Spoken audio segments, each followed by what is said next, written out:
can't believe I'm actually doing this, but here goes nothing. Marcus sat in his cramped apartment in Brooklyn, staring at the eviction notice taped to his door. 3 months behind on rent. His phone buzzed with another text from his sister in Atlanta, reminding him that their father's medication was running out. He had exactly $12 in his bank account. What frustrated Marcus most was watching his former college roommates post pictures from their vacations in Miami and Los Angeles. These were the same guys who used to borrow money from him for pizza. Now they drove luxury cars and wore designer clothes. Whenever he asked what they did for work, they'd just smile and say, "Investments, bro. Just investments." Marcus worked as a freelance graphic designer, but clients had dried up. His girlfriend, Jessica, had left him last month, telling him she couldn't date someone who had no ambition. She was now dating a real estate developer who was already planning to take her to Paris. One evening, as Marcus sat defeated on his worn couch, there was a knock on his door. It was Trevor, an old friend from high school. Marcus barely recognized him. Trevor used to be the class clown who could barely pass algebra. Now he wore expensive sneakers and a gold watch that caught the light. "Marcus, man, you still living like this?" Trevor looked around the small apartment with a mixture of pity and amusement. Marcus felt his face burn with embarrassment. He wanted to defend himself, but the words stuck in his throat when he noticed Trevor's designer jacket. "Trevor, look, I'm happy to see you, but I'm not in the mood for judgment right now," Marcus said, trying to keep his voice steady. Trevor's expression softened. He sat down on the edge of the couch. "No man, I'm not here to judge. Actually, I came to help. I remember when we were kids, you always looked out for me. Now it's my turn." Marcus leaned forward. "Help how?" "Because I'm drowning here. I've applied to hundreds of jobs. Nothing's working out." Trevor glanced around, then lowered his voice. "What if I told you there's a way to turn everything around? Fast." "I'm listening," Marcus said, though skepticism crept into his voice. "But if this is some pyramid scheme or crypto scam?" "It's neither," Trevor interrupted. "But it requires commitment. And you have to follow some rules. Specific rules." Marcus laughed nervously. "Rules? What kind of rules?" "Like a dress code." Trevor's face became serious. "More like lifestyle rules. No laughing on Saturdays. No eating anything cooked with butter. Never respond when someone calls your name after midnight. And never shower in running water, only baths." Marcus burst out laughing. "Wait, you're serious? No laughing on Saturdays? That's the most ridiculous thing I've ever heard. What is this, some kind of cult?" "Mock it all you want," Trevor said, standing up. "But I was just like you 2 years ago. Broke, desperate, and doubting. Now look at me." He pulled out his phone and showed Marcus his bank account balance. 6 figures. Marcus's laughter died in his throat. His eyes widened at the screen. "How is that even possible?" "The rules work if you follow them. But there's someone you need to meet first. Someone who can set everything up." Trevor pulled out his car keys. "I can take you there this weekend. But only if you're serious." Marcus thought about the eviction notice. His father's medication. Jessica posting pictures with her new boyfriend. He thought about another month of eating instant noodles and dodging bill collectors. "What do I have to lose?" Marcus finally said. Trevor smiled, but there was something knowing in his expression. "Everything, if you're not careful. But also everything to gain." Over the next few days, Marcus couldn't stop thinking about Trevor's offer. It sounded absurd, rules about laughter and butter?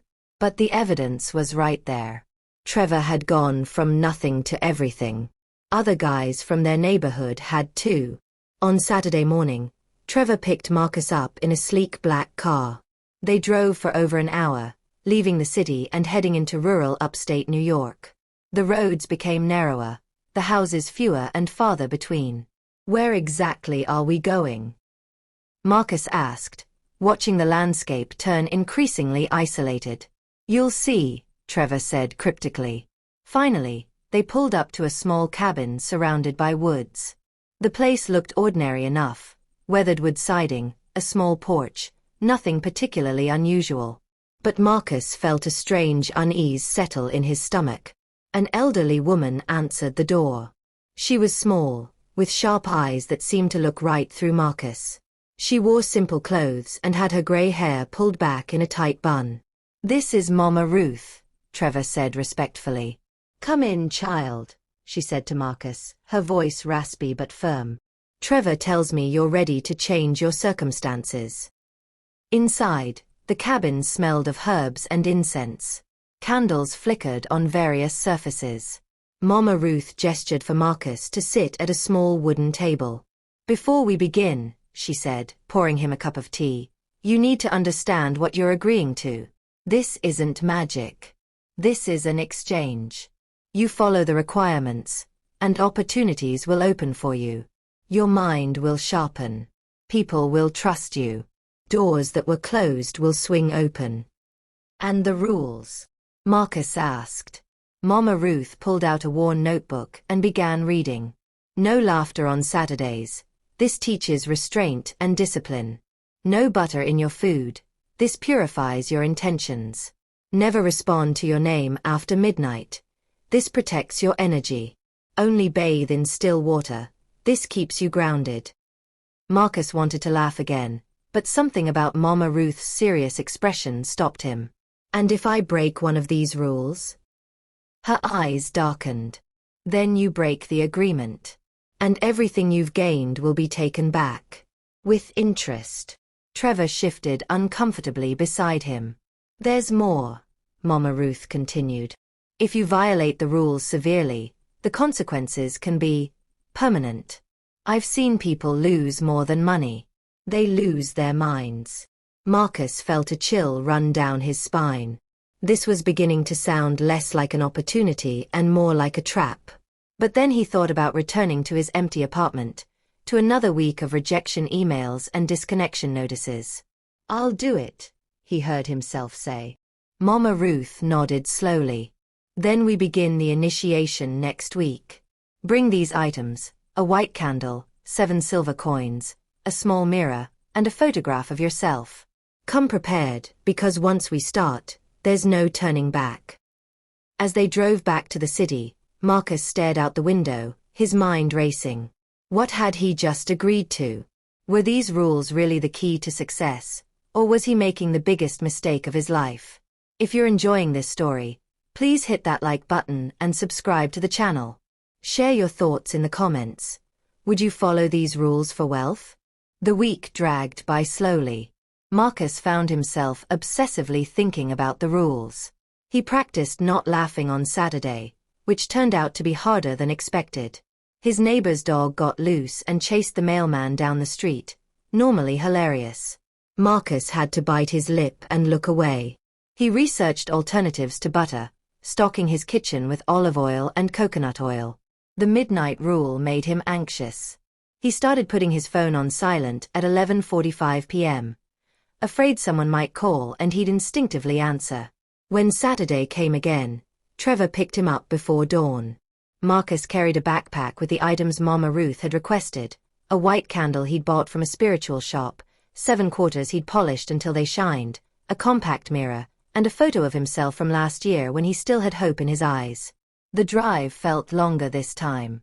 Marcus's hands were sweating. "Are you sure about this, man?" he asked Trevor. Trevor kept his eyes on the road. "Too late for doubts. Besides, look at me. I've been following the rules for 2 years. I've never been better. But do you ever miss it? Laughing on Saturdays? Having butter on your toast?" Trevor was quiet for a moment. "You get used to it. The sacrifices seem small compared to what you gain." When they arrived at the cabin, Mama Ruth was waiting outside, dressed in white. She led Marcus to a cleared space behind the house where candles formed a circle on the ground. "Place your items in the center," she instructed. Marcus did as told, his hands shaking slightly. Mama Ruth began to chant in a language he didn't recognize. She lit the white candle he'd brought, then took the 7 coins and arranged them around the mirror. She held his photograph over the flame, close enough that the edges began to curl but not burn. "Marcus, repeat after me," she said. "I accept the discipline of silence. I accept the purification of restraint. I accept protection from the darkness. I accept grounding in stillness." Marcus repeated the words, feeling foolish but committed now. Mama Ruth took his hand and pricked his finger with a small needle. A drop of blood fell onto the mirror. "Your commitment is sealed. The rules begin immediately. Do you understand?" "Yes," Marcus whispered. "From this moment, on every Saturday, laughter must not pass your lips. Not a chuckle, not a giggle, not even a smile that shows teeth. Butter must not touch your food. Check every ingredient. After midnight, your name is not yours to answer. And running water must not touch your body, only fill a tub." She handed him a small pouch. "Keep this with you. It contains herbs that will remind you of your commitment. When you feel tempted to break a rule, hold it and remember what you stand to lose." The ceremony ended as the sun began to rise. Marcus felt different, not physically but mentally. It was as if something had shifted in his awareness. He was hyper-conscious of every sound, every sensation. "How long before things change?" Marcus asked as they packed up. "It's already begun," Mama Ruth said cryptically. "Pay attention." That Monday, Marcus received an email from a company he'd applied to months ago. They wanted to interview him for a senior designer position, with a salary triple what he'd been making freelancing. He stared at the email in disbelief. On Tuesday, a former client called out of nowhere, saying they had a major project and thought of him first. The budget was generous. By Wednesday, Marcus's bank account had an unexpected deposit, a tax refund he'd forgotten about, arriving at exactly the right moment. Thursday brought another opportunity. A startup wanted him to be their lead creative director. Equity included. Friday, his landlord called to say they were giving him a 1-month grace period on rent. No explanation. By the time Saturday arrived, Marcus was floating. He'd gone from desperate to hopeful in just 5 days. He met up with some friends to watch a basketball game at a sports bar. The game was incredible, a nail-biter that went into overtime. When the home team made an impossible 3-pointer at the buzzer, the entire bar erupted in celebration. Marcus felt the laughter rising in his throat, the joy wanting to burst out. But then he remembered. Saturday. The rule. He clamped his mouth shut, his face turning red from the effort. His friends looked at him strangely. "Yo, Marcus, you good?" his friend Jake asked. "Just focusing," Marcus managed to say, his voice strained. It was torture. Comedy sketches played on the screens. People told jokes. Everything seemed designed to make him break. He excused himself to the bathroom multiple times just to compose himself in private. By the time he got home that night, he was exhausted. Following the rule had taken every ounce of willpower. He collapsed on his bed, holding the herb pouch Mama Ruth had given him. "This better be worth it," he muttered. The next week brought even more success. Marcus accepted the senior designer position. The pay was life-changing. He paid off his back rent, sent money to his father for medication, and finally bought groceries that weren't instant noodles. But the rules were getting harder. The butter restriction meant he couldn't eat at most restaurants without carefully questioning the staff. "Is this cooked in butter? What about the sauce? Are you absolutely sure?" Waiters looked at him like he was difficult. Friends got annoyed. "Dude, just eat the food. It's one meal." But Marcus couldn't risk it. He'd seen the opportunities flowing his way. He wasn't going to mess it up over some butter. The midnight rule created its own problems. One night, his sister called at 12:30 a.m. Marcus stared at the phone as it rang, his sister's name flashing on the screen. Was she in trouble? Was their father okay? He almost answered. His finger hovered over the button. But then he remembered Mama Ruth's warning. Your name is not yours to answer. He let it go to voicemail. Spent the rest of the night worried sick, checking his phone every few minutes for a text. In the morning, his sister left an angry voicemail. Really, Marcus? You can't pick up your phone now that you've got some money? Whatever. He called her back immediately, making excuses about being in a dead zone. The lie tasted bitter, but what could he say? Sorry, I have a magical rule about midnight calls. The bath-only rule was the strangest. Marcus had always been a shower person. Quick, efficient, done in 5 minutes. Now he had to fill the tub and soak. It took longer, wasted water, but he complied. 1 month into following the rules, Marcus's transformation was remarkable. He'd been promoted again. He bought a car, nothing too flashy, but reliable and nice. He moved into a better apartment. Women who'd ignored him before suddenly showed interest. Jessica, his ex-girlfriend, reached out. Hey, stranger. I heard you're doing really well. Maybe we could grab coffee. Marcus felt a surge of satisfaction. He agreed to meet her, curious to see her reaction to his new life.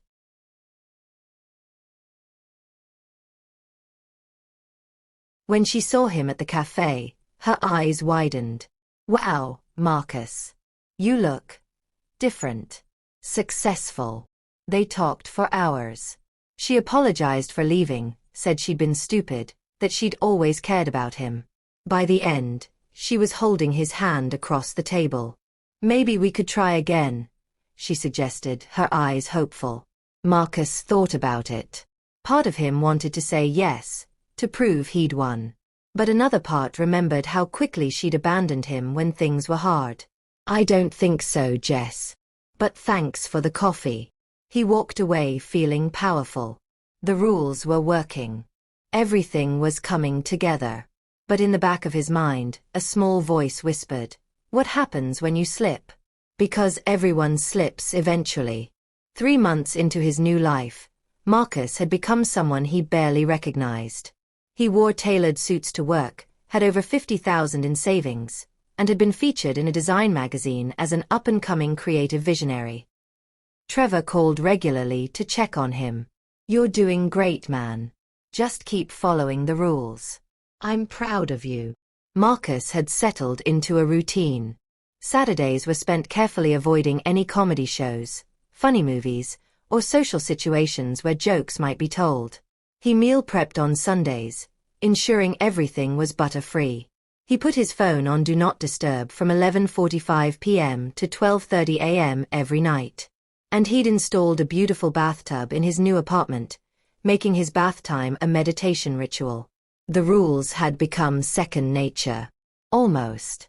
One Saturday afternoon, Marcus attended a barbecue hosted by his company's CEO at her mansion in the Hamptons. It was a networking opportunity he couldn't miss. The who's who of New York's creative industry would be there.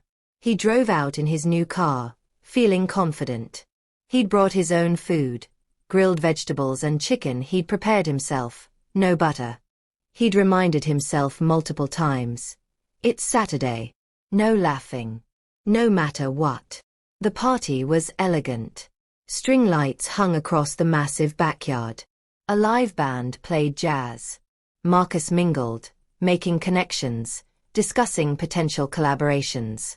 Everything was going perfectly. Then the entertainment started. The CEO had hired a famous comedian for a surprise performance. The crowd gathered around as the comedian took the makeshift stage. Marcus thought about leaving, but he was trapped in the middle of the crowd. Walking out would be conspicuous and rude. I'll just keep a straight face, he told himself. I've done this before. The comedian started his set. At first, Marcus managed. The jokes were funny, but he maintained his composure, his face neutral. People around him laughed and clapped, but he stayed focused. Then the comedian started doing impressions. He mimicked various celebrities, and the crowd was in stitches. Marcus felt the pressure building. His lips twitched. He pressed them together hard. The comedian launched into a bit about modern dating apps. Swipe right if you like them, swipe left if you don't. Now they've got one where you swipe up if you're desperate and down if you have standards. I'm just swiping in circles at this point. The crowd roared. Marcus felt laughter bubbling up from his chest.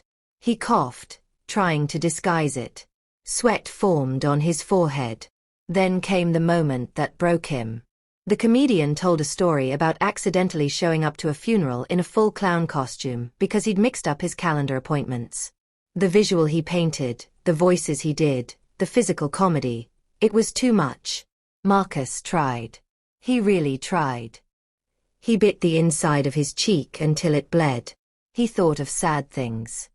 He dug his nails into his palms. But when the comedian acted out trying to stuff the red nose into his pocket while pallbearers glared at him, Marcus lost it. He laughed. Not a small chuckle, a full, genuine belly laugh. It burst out of him like a dam breaking. Tears rolled down his cheeks. He doubled over, clutching his stomach. For exactly 3 seconds, it felt amazing. Pure, unfiltered joy. Then ice-cold dread washed over him. His laughter stopped abruptly. He looked around, paranoid, as if someone might have been watching specifically for this moment. His heart raced. His hands shook. I just laughed. On a Saturday. Oh no. Oh no, oh no, oh no. Marcus excused himself and rushed to the bathroom. He stared at his reflection in the mirror, his face pale. He pulled out the herb pouch Mama Ruth had given him, clutching it like a lifeline. It was just one laugh, he whispered to himself. Maybe it won't count. Maybe the rules have some grace period. But deep down he knew. He'd broken the covenant. That night, he barely slept. He kept checking his phone, his bank account, waiting for something to go wrong. But nothing happened. Sunday morning came. Still nothing. Monday arrived, and his job was fine, his money was still there. Maybe I worried for nothing, he told Trevor when they met for lunch. He didn't mention the slip. Tuesday brought the first sign. The major client who'd been working with Marcus suddenly went silent. Emails bounced back. Phone calls went to voicemail. By Wednesday, Marcus learned the client had abruptly moved their business to another designer. No explanation, no warning. Thursday, his car started making a strange noise. The mechanic said the transmission was failing. Weird, the mechanic said. This model shouldn't have these problems. It's like something caused rapid deterioration. Friday, Marcus received an email from his company's HR department. Budget cuts. His position was being restructured. They were letting him go, effective immediately.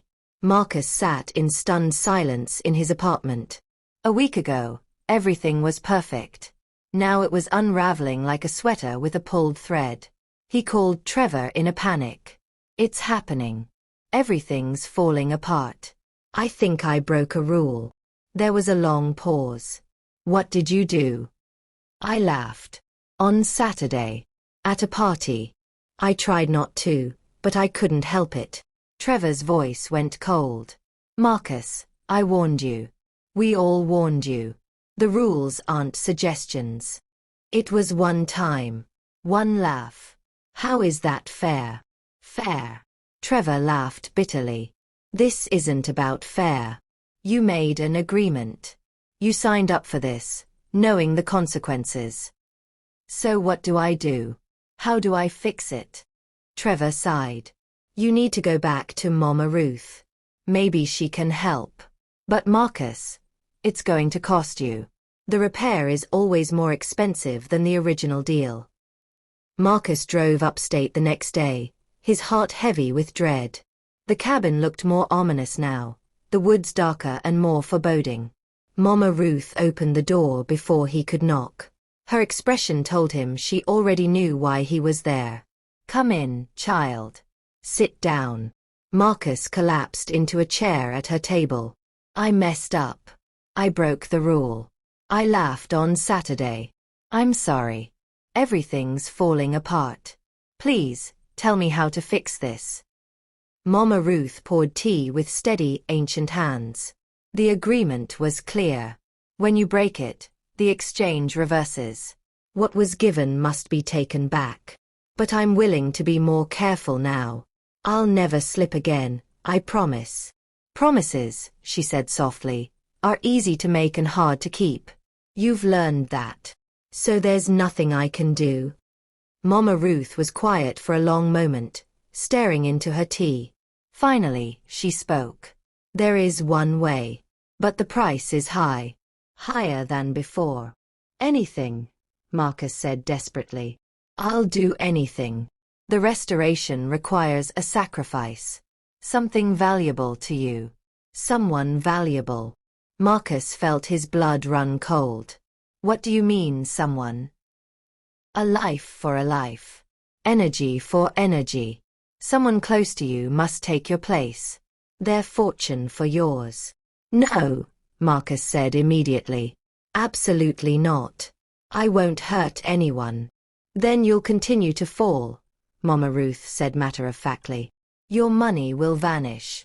Your opportunities will close. And eventually your mind will go too. I've seen it happen before. The broken ones who walk the streets, laughing at nothing, trapped in eternal Saturday.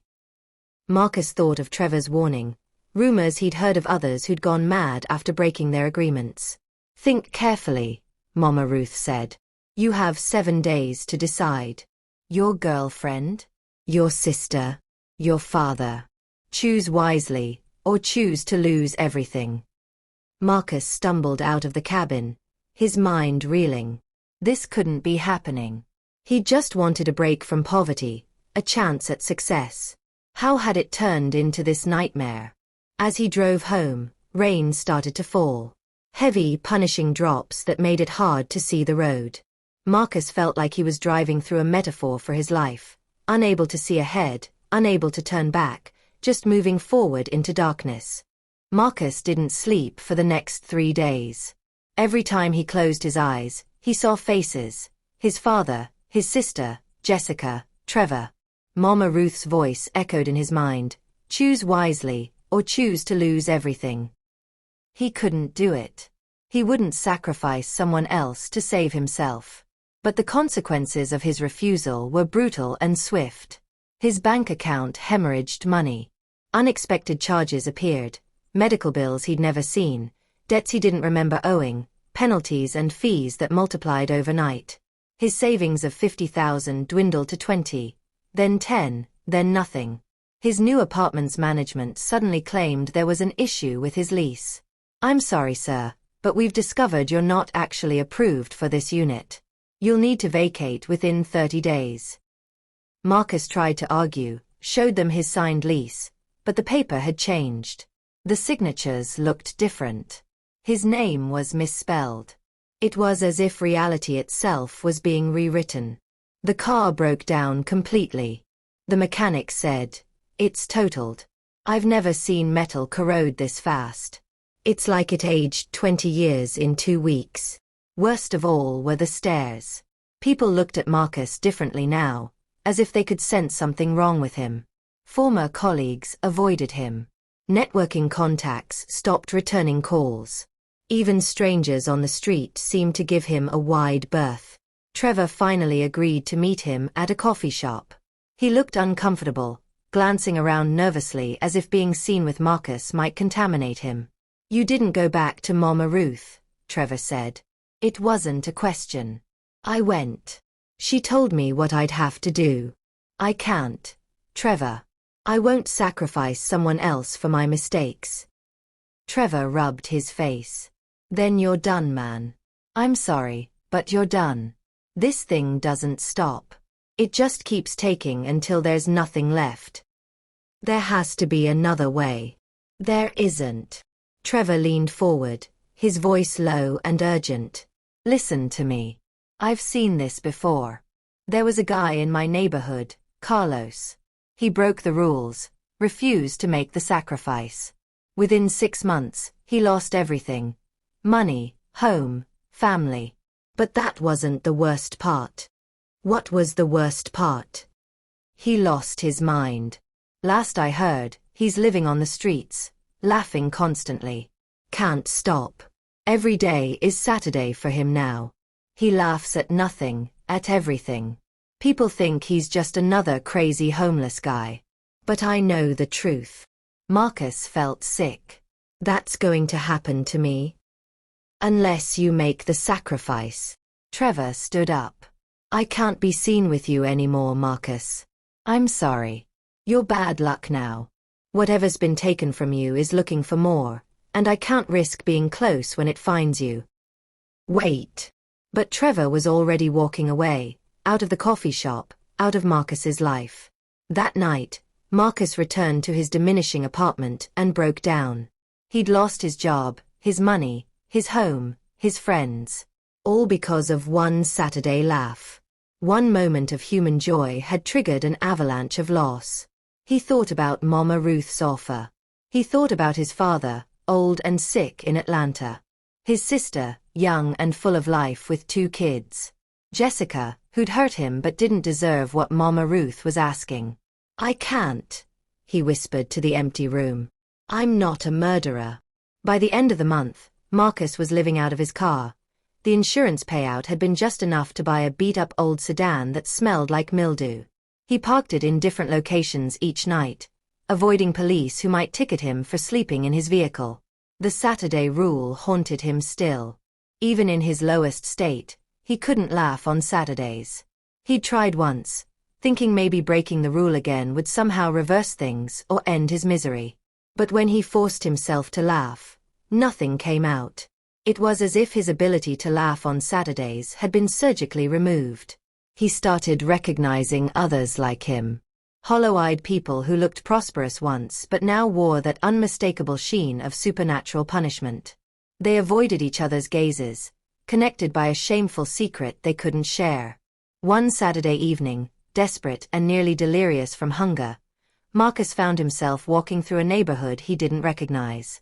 He heard wild laughter echoing from an alley, manic, uncontrollable cackling that made his skin crawl. He turned the corner and froze. There, surrounded by garbage bags and cardboard boxes, was a man dancing and laughing hysterically. The man wore torn clothes that had once been expensive. His hair was matted, his face dirty, but something about him was familiar. Marcus moved closer. His heart stopped when he recognized the face. Carlos, he whispered. The man, Carlos, spun around, still laughing. His eyes were vacant, unfocused. He pointed at Marcus and laughed harder, slapping his knee as if Marcus was the funniest thing he'd ever seen. Saturday. Carlos howled. Every day is Saturday. Can't stop laughing. Ha ha ha. His laughter dissolved into sobs, then back to laughter, a horrifying cycle he seemed trapped in. Marcus backed away slowly, his hands shaking. This was his future. This was what awaited him if he didn't make the sacrifice. But even seeing it in living color, even facing the nightmare made flesh, he couldn't bring himself to damn someone else. He ran. He ran through unfamiliar streets until his lungs burned and his legs gave out. He collapsed on a park bench, gasping for air, tears streaming down his face. What do I do? He cried out to the uncaring sky. What am I supposed to do? An elderly homeless man on the next bench overstirred. You make peace with it, son. Whatever you did, wherever you are, you make peace. Because fighting only makes it worse. Marcus looked at the old man. How? How do you make peace with losing everything? The man shrugged. By remembering you're still breathing. By remembering there's always something left to lose, which means there's still something worth having.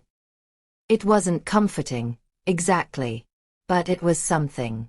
Marcus spent that night on the park bench, staring at the stars, thinking about choices and consequences and the impossible price of second chances.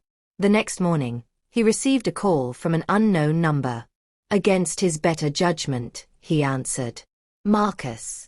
It was his sister's voice, panicked and crying. It's Dad. He had a heart attack. They're saying we should come to the hospital now.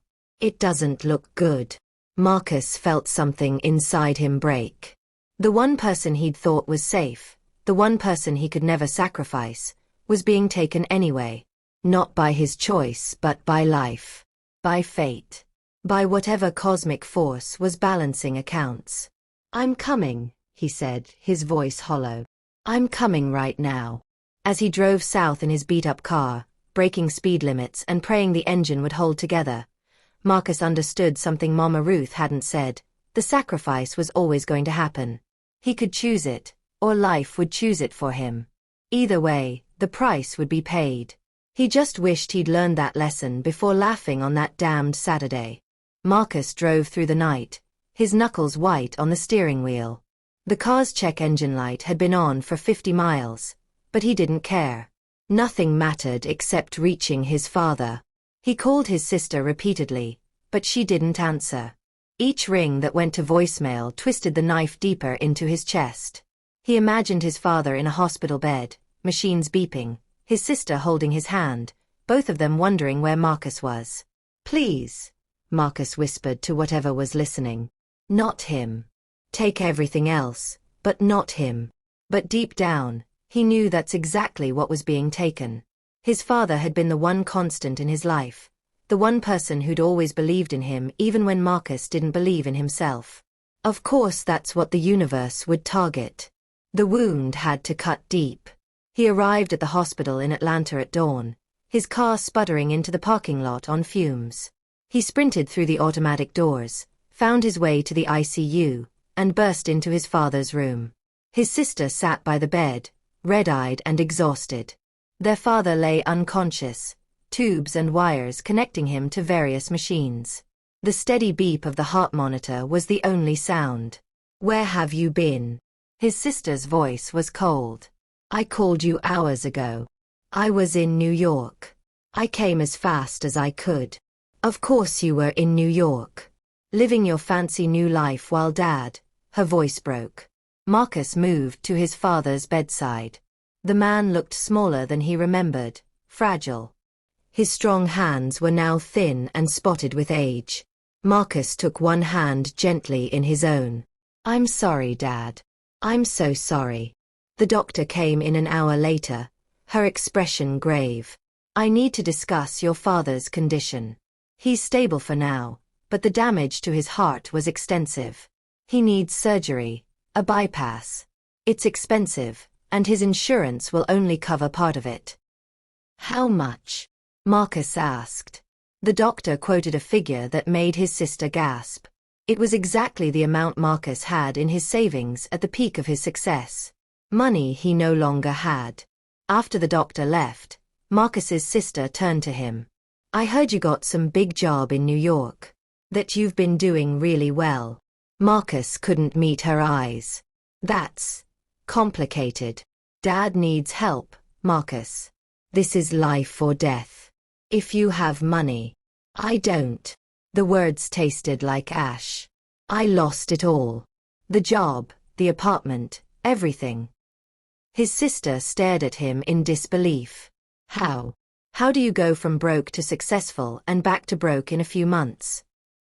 Marcus almost laughed. Almost, but remembered it was Saturday. Instead, he just shook his head. Bad choices. Really bad choices. They sat in silence, the weight of impossibility settling over them. Their father needed help they couldn't provide.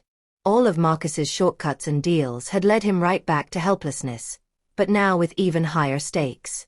That evening, sitting in the hospital cafeteria with watery coffee, Marcus made a decision. He called Trevor. "I can't believe you're calling me," Trevor said when he answered. "I need to get back to Mama Ruth. Tonight." There was a long pause. "You're ready to make the sacrifice?"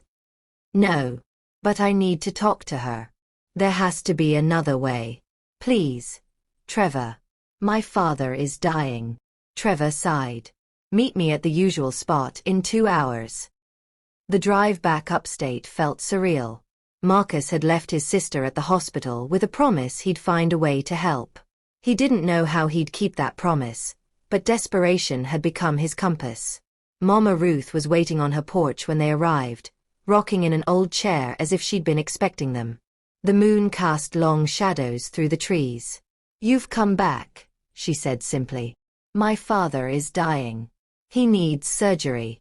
I lost all the money you helped me get because I broke the rule. But I won't sacrifice anyone else. There has to be another way." Mama Ruth studied him with those ancient eyes. "Sit down, Marcus." He sat on the porch steps. Trevor remained standing near the car, unwilling to get too close. "You think you're the first to beg for mercy?" Mama Ruth said. "You think you're the first to realize the cost was too high? This path is littered with regret. Then why do you keep people on it? Why offer the deal in the first place?" "Because people come looking," she said softly. "You came to me, remember? Desperate. Willing to do anything. I simply showed you what anything actually means." "So there's no way out? I just lose everything and go crazy like Carlos?" Mama Ruth rocked slowly in her chair. "There is one way. But it requires something most people can't give." Marcus leaned forward. "What?" "True surrender. You must give up the chase entirely. No more trying to win. No more searching for shortcuts. Accept poverty, accept struggle, accept the hard road. Genuinely accept it. Not as punishment, but as reality. Let go of the resentment that brought you to me. That's it. I just accept being poor again. And mean it. The universe knows the difference between acceptance and resignation. You must truly release your bitterness about others' success, your anger at your circumstances, your belief that the world cheated you." Marcus thought about the beginning, seeing his former roommates with their cars and watches, feeling like life had dealt him an unfair hand. That resentment had been the seed of everything that followed. "If I do that, what happens?" "The covenant breaks. You return to your natural path. No supernatural blessings, but no supernatural curses either. Just an ordinary life, with ordinary struggles and ordinary possibilities." "And my father?" "Your father's fate is his own. You cannot control it.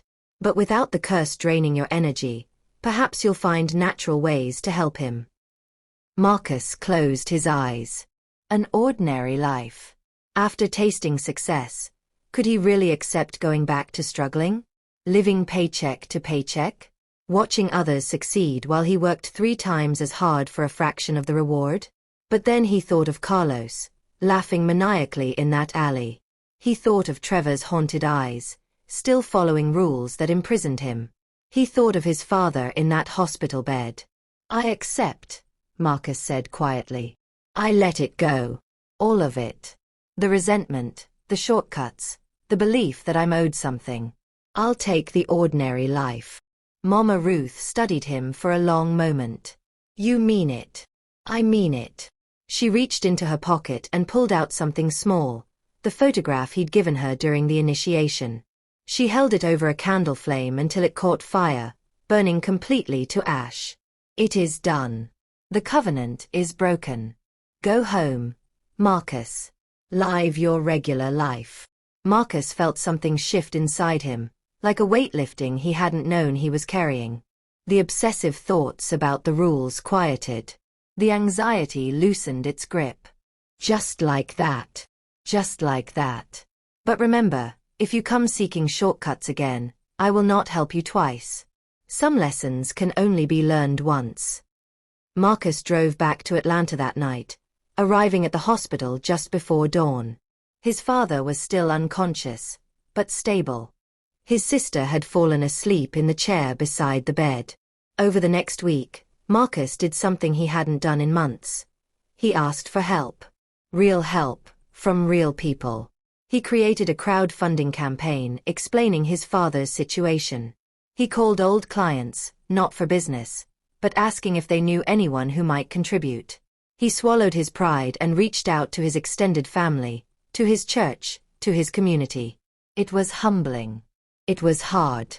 But slowly, donations came in. $20 here, $50 there.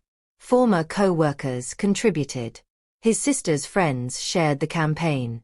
Even Jessica donated, with a note, "I hope your father recovers. You're a good son." They didn't reach the full amount needed, but they got close enough that the hospital agreed to work with them on a payment plan. The surgery was scheduled. Marcus found a job washing dishes at a restaurant near the hospital. It paid minimum wage, nothing like his brief time as a designer. His hands got wrinkled and sore. His back ached. But he showed up every day, and each paycheck went toward his father's medical bills. His father survived the surgery. The recovery was slow, but he was alive. The first time he was strong enough to talk, he held Marcus's hand and said, "I'm proud of you, son. Not for the fancy job you had, but for being here. For showing up." Marcus cried for the first time in months. Real tears, not the desperate tears of panic, but tears of relief and release. 3 months later, Marcus sat on a park bench eating a homemade sandwich. It was Saturday. A kid nearby was doing tricks on a skateboard, failing repeatedly but laughing each time he fell. Marcus watched him and smiled. Then he laughed, a genuine, free, unburdened laugh. No punishment came. No supernatural retribution. Just the feeling of being human again. His phone rang. It was a design studio. Small, local, nothing prestigious. They needed someone part-time. The pay was modest. Marcus accepted immediately. He walked back to his father's house where he was staying temporarily, helping with recovery. The house was small and the neighborhood was rough, but it felt more like home than his expensive apartment ever had. Trevor called that night. "I heard you broke free. That you went back to Mama Ruth and she released you." "I did." "How? How did you do it?" Marcus thought about it. "I stopped fighting what is. I stopped resenting what others have. I just accepted reality." "Do you ever miss it? The money, the success?" "Sometimes," Marcus admitted. "But I don't miss the fear. I don't miss watching every Saturday like I'm walking through a minefield. I don't miss becoming someone who would consider sacrificing another person just to keep money flowing." Trevor was quiet for a long time. "I don't know if I can let go like you did." "Then you'll stay trapped," Marcus said gently. "But that's your choice to make." They talked for another hour. By the end, Trevor sounded like he was considering his own escape. Marcus couldn't save him, everyone had to find their own way out, but he could offer hope. A year later, Marcus had his own small design business. Nothing flashy, local clients, small projects, steady income. He lived in a modest apartment, drove a reliable used car, and visited his father every Sunday for dinner. He'd learned to find joy in ordinary moments, a good cup of coffee, a beautiful sunset, Saturday morning cartoons that made him laugh freely. These small pleasures felt richer now than all the superficial success he'd briefly tasted. One day, he saw a young man at a coffee shop, designer clothes, expensive watch, but eyes that darted nervously, checking his phone obsessively. The young man ordered food and carefully asked, "This isn't made with butter, right?" Marcus recognized the signs.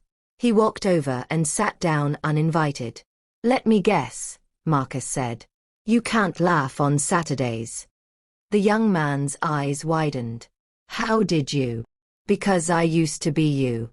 I followed the rules, gained everything, lost everything, and barely escaped with my sanity. But it's working for me. I'm finally successful. I'm finally trapped," Marcus finished. "You're trapped. And one day you'll slip, just like I did. Just like everyone does. Because the rules aren't meant to be followed forever. They're meant to break you." The young man looked around nervously. "I can't stop now. I've invested too much." "That's what I thought too. But the truth is, you can stop. You can walk away. It'll be hard. Poverty is hard, struggle is hard. But it's honest. And you get to keep your soul." Marcus left his phone number on a napkin. "When you're ready to break free, call me. I'll help you." The young man stared at the napkin but said nothing. Marcus walked out into the afternoon sunlight, feeling grateful for his ordinary life. He had a client meeting at 3, dinner with his sister at 7, and a whole Saturday ahead of him tomorrow, one where he could laugh as much as he wanted. The shortcuts had taught him something valuable after all. There is no replacement for the long road. The struggle itself was where real strength was built. The waiting, the patience, the daily effort, that was where character lived. As he drove to his meeting, Marcus saw a billboard advertisement: fast money, fast success, no waiting. He used to be drawn to those promises like a moth to flame. Now he just drove past, content with his slow and steady climb. Because he'd learned the hardest lesson of all. The only sustainable success is the kind you build yourself, one honest day at a time, with no deals, no shortcuts, and no rules that make you less than human. And that was worth more than all the supernatural blessings in the world. The end. Thank you for following Marcus's journey. What did you learn from this story? Have you ever been tempted by shortcuts in your own life? Share your thoughts in the comments below. If this story resonated with you, please give it a thumbs up and share it with someone who needs to hear this message. Subscribe to the channel for more powerful stories that teach valuable life lessons. Remember, there are no shortcuts to anywhere worth going. The struggle is part of the journey, and accepting that truth is the first step to real freedom. Until next time, stay blessed and stay honest.